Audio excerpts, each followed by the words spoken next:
मराठे युद्धात जिंकले मात्र तहात हारले अशा पद्धतीच्या पोस्ट सोशल मीडियावर व्हायरल होत आहेत। मुंबईमध्ये जे झालं ते योग्य झालं का? मराठ्यांना गाजर दिलंय की मराठ्यांना खरंच आरक्षण दिलंय? असे बरेच प्रश्न सध्या सोशल मीडियावर व्हायरल केले जात आहेत। या सगळ्याच्या पाठीमागचं काय आहे सत्य? नमस्कार मंडळी, स्वागत आहे आपलं ट्रेंड मराठी या लोकप्रिय चॅनल मध्ये। खरं तर मराठे युद्धात जिंकले मात्र तहात हारले अशा पद्धतीच्या पोस्ट सोशल मीडियावर व्हायरल केल्या जात आहेत। जरांगे पाटलांनी फक्त GR पाहिला, मात्र हा GR आता विधानसभेत कॅन्सल सुद्धा होऊ शकतो आणि जे आरक्षण आहे, ज्या मागण्या होत्या, तर त्या पुन्हा एकदा जरांगे पाटलांना घेऊन मुंबईला जायची वेळ येऊ शकते। अशा पद्धतीच्या वेगवेगळ्या चर्चा सोशल मीडियावरती व्हायला लागल्यात। जरांगे पाटलांनी गुलाल उधळला, मात्र ही पहिली वेळ नव्हती। या अगोदर सुद्धा वाशीमध्ये गुलाल उधळला गेला होता, मात्र फसवणूक झाली आणि तशीच फसवणूक पुन्हा एकदा यावेळी झाली आहे का? अशा पद्धतीच्या संशयाच्या पोस्ट सुद्धा सोशल मीडियावर व्हायरल होत आहेत। मात्र जे मागच्या 40 वर्षात मराठा बांधवांना मिळू शकलं नाही, ते जरांगे पाटलांनी फक्त 2 वर्षात करून दाखवलंय। पूर्वी 58 लाख कुणबी नोंदी सापडल्या आणि त्यांना कुणबी दाखले सुद्धा दिल्याचं खरं तर जरांगे पाटलांनी सांगितलं होतं। आता ही GR निघालाय, याचाही फायदा होईल। मराठवाड्याचा तरी सरसकट कुणबी दाखले निघण्याला याची मदत होईल। त्यामुळे जरांगे पाटलांच्या आंदोलनाचा कुठं ना कुठं तरी फायदाच होतो आहे। मागच्या 40 वर्षात ज्या गोष्टी घडू शकल्या नाही, त्या जरांगे पाटलांनी मागच्या 2 वर्षात करून दाखवल्या। 58 लाख कुणबी नोंदी, आता जो GR निघाला त्यानुसार जो मराठवाडा आहे, तर मराठवाडा संपूर्ण कुणबी होऊ शकतो। अशा पद्धतीनं जरांगे पाटलांनी ज्या वेळेला आंदोलन केलं, मागण्या मांडल्या,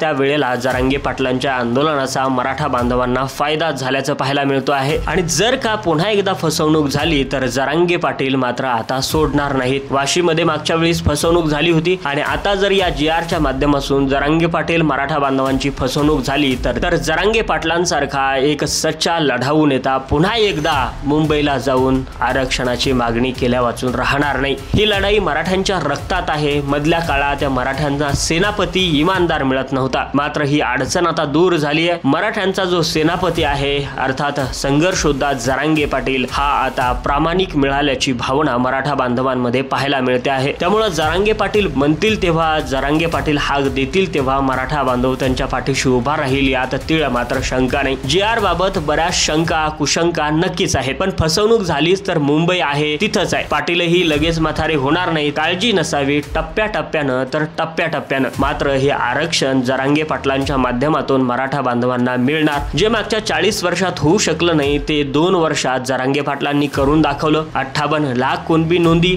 आणि 58 लाख मराठा कुणबी झालेत। आताचा ही GR निघालाय, त्यानुसार सुद्धा अनेक मराठा बांधवांना याचा फायदा होईल। मराठा आरक्षण लढ्यामध्ये बळी गेलेल्या लोकांना सुद्धा सरकारी नोकरी मिळणार आहे। मराठा आरक्षणाच्या लढ्यात जे गुन्हे दाखल झाले तर ते सुद्धा पाठीमागे घेतले जाणार आहेत। अशा पद्धतीनं वेगवेगळ्या मागण्या ज्या आहेत, तर त्या मागण्या खरं तर फायद्याच्या ठरताना पाहायला मिळत आहेत। या GR नुसार मराठवाड्यात सरसकट प्रमाणपत्र मिळण्याची शक्यता आहे आणि जरांगे पाटलांच्या ह्या लढ्याला हे यशच म्हणावं लागेल। मान्य आहे, संपूर्ण मराठा समाज एकदाच OBC मध्ये घालणं शक्य नाही किंवा इतकी मोठी प्रोसेस एकाच आंदोलनात होणंही शक्य नाही, मात्र टप्प्याटप्प्यानं का होईना जरांगे पाटलांनी हा कार्यक्रम लावल्याचं पाहायला मिळतंय। मराठे युद्धात जिंकले तहात हारले अशा पद्धतीच्या ज्या पोस्ट व्हायरल होत आहेत, या पोस्टला काही आधार नाहीये। मंडळी, तुमची मतं नक्की कमेंट करून सांगायला विसरू नका आणि अशाच अपडेटसाठी आपल्या ट्रेंड मराठीला सबस्क्राईब करून ठेवा।